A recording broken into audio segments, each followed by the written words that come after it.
You're watching my YouTube channel, Dr. Vlogger. From a previous video, this one, you can check that one out. I was able to share with you the first part of my weight loss journey, and intermittent fasting was a big chunk of that journey and still is. I am not an expert in intermittent fasting. However, just like most of you, I am learning. I am still learning about it. But I didn't think I would be able to continue intermittent fasting. But since it yielded results, I was encouraged to continue and realize that it was worth it na i-continue ko siya, ipagpatuloy ko siya. Some of my friends and even some of my subscribers were asking how I did my intermittent fasting and actually how I am still doing it. So like what I've mentioned, I modified intermittent fasting to my own preference. I love breakfast. I am not skipping a breakfast. What I did was, I eat breakfast and lunch and a third meal like a snack. I still eat 3 times a day. Yes, 3 times a day pa din. I start at around 7 a.m. and my next would be around 11 or 12, and then my last meal would be around 3. At first, I was so strict with the time, as in, the OC side of me made it difficult kasi I'm like, pag sinabi kong 7 a.m., 7 a.m. at last meal 3 p.m. And then I realized I should not be too hard on myself. So I told myself I really have to be flexible. And I encountered this metabolic flexibility na syempre, minsan, kaya mong mag-extend ng kahit 3:15, 3:30, malate ka man lang, ganun, okay lang. It doesn't really matter.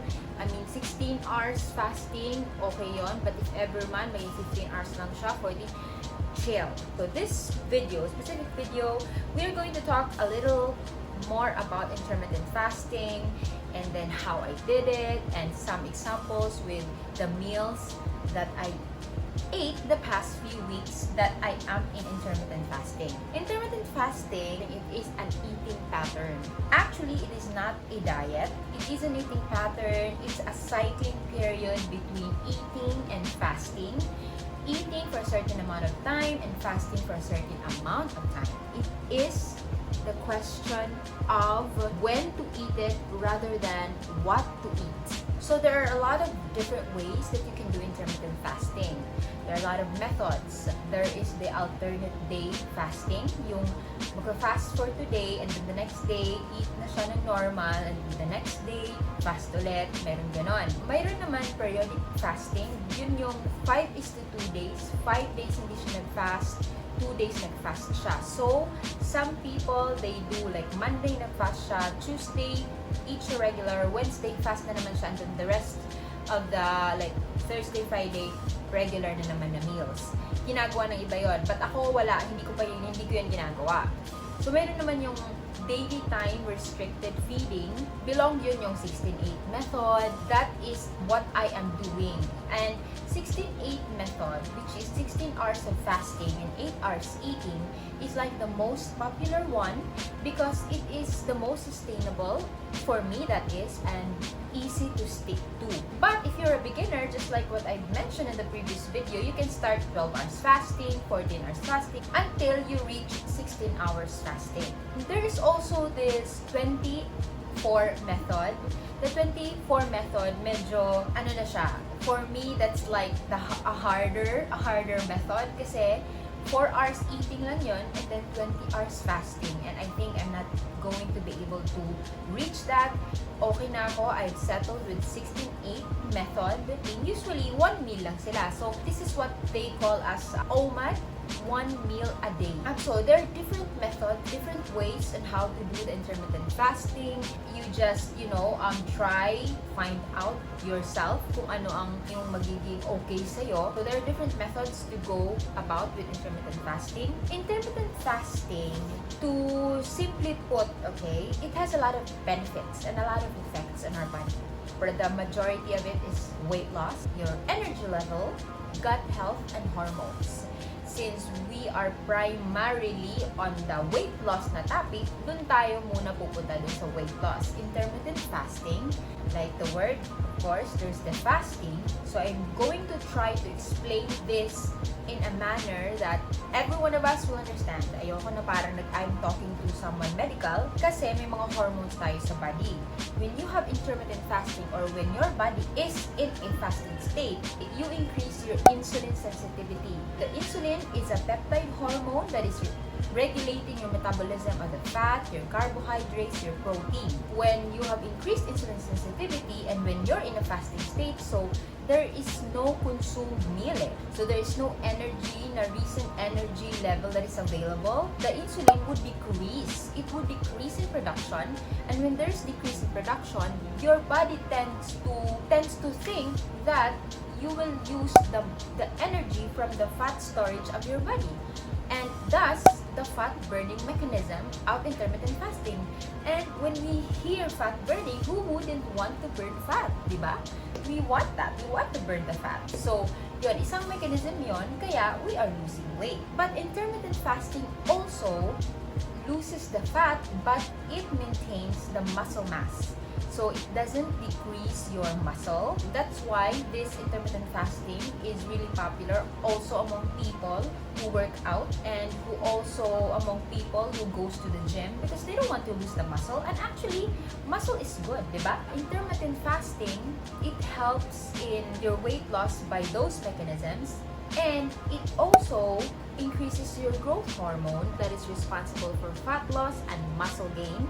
And like what I've said a while ago, it increases your insulin sensitivity, decreases insulin production, that makes the body utilize the fat storage that we have, so the fat burning mechanism. I wouldn't go into much detail, especially the molecular level, because this is just an overview of how and why intermittent fasting works, especially regarding with the weight loss. But if you want me to discuss extensively regarding intermittent fasting and those hormones and everything, you can comment down below and perhaps I'll be able to share intermittent fasting in that level of perception, and I will make a video separately. I admit that I am not a healthy eater. I still have a long way to go in that department. I am going to learn about that. Gusto ko din naman yon. I plan to eat healthier, to even exercise. Watch out for that. Baka naman someday I'll be able to form a workout routine for myself. So we go to usual food that I eat in a day. In a usual day, especially the past few weeks that I was having intermittent fasting, at around 7 a.m., I eat my usual breakfast like this one. Chicken McNuggets, and then brown rice, this one, like tocino, scrambled egg, and then sometimes also longanisa, always with a rice. And right now, brown rice na po kami sa house, except the yayas and the kids, they don't like that. So kami ni Paichi, we eat brown rice. And then of course, I won't forget the coffee, black coffee. Since I started intermittent fasting, I started not putting any sugar on my coffee. As in, yun lang talaga. Previously, I love sweet coffee. I really put creamer, sugar, and everything. And then, you get used to it pala, no? Ako parang, ito na yung nahanap ko. Black coffee na talaga siya. And my next meal would be at around lunchtime. A sample of that meals would be this one. And this one.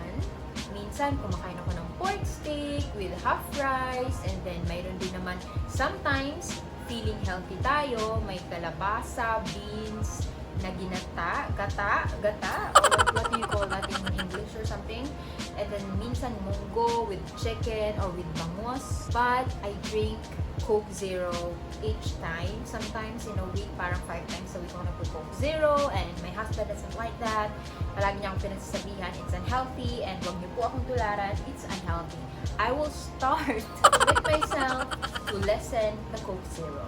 Sometimes, I have dessert actually. Sabi ko nga sa inyo, realistic po ito. So, nag-dessert ako, sometimes cake, or sometimes kahit man lang fruit. Ang next meal ko would be at around 3, or before 3, or sometimes 2:30. Like what I've said, I'm not OC anymore regarding the time. metabolic flexibility is the key. Almost always black coffee talaga siya again. And I will eat pandesal with peanut butter, or sometimes baked sushi kung mayroon dyan, or sometimes baked kalimaki, or the cupcake, or cakes, or kung anong mayroon na pwede makain, I'll eat it. Like what I've said, intermittent fasting is not a diet, it is an eating pattern. It appeals to me because I can still eat what I want to eat. I'm not limited to a certain type of food. Kaya yata gusto ko siya. It works for me. And then one most important thing that you do in IF, and actually not just in IF but in life in general, is drink lots of water. So especially when you are in your fasting period, water, water, water. Intermittent fasting has made me feel less bloated, especially in the morning. I hope I was able to share enough of intermittent fasting, especially sa mga tao that's just going to begin intermittent fasting. Just like me, I consider myself as still a beginner. Marami pa akong kakainin bigas, guys. So let's research together, let's study together, let's do IF together. You can comment down below your own experiences, and you can suggest, or you can even react to whatever I am saying right here, right now. Important reminder, guys, I've also learned that intermittent fasting has limitations. If you are trying to conceive or is pregnant, refrain from intermittent fasting. If you are breastfeeding, you have to ask for your OB. Intermittent fasting is also not okay to people who is underweight and malnourished. So the point there is, read about it, research about intermittent fasting, know its benefits and its risks, and ask some experts. Hindi pwedeng nag-base ka lang sa sinabi ng isang vlogger na ito. Ako na yun. Iba-iba po tayo ng body. So, yun lang yun, guys. So there you have it, guys, my video on intermittent fasting. And yun na nga, if you have other questions and recommendations, suggestions and everything, comment down below and I will read them all, I promise, and I will do something about your suggestions. And then watch out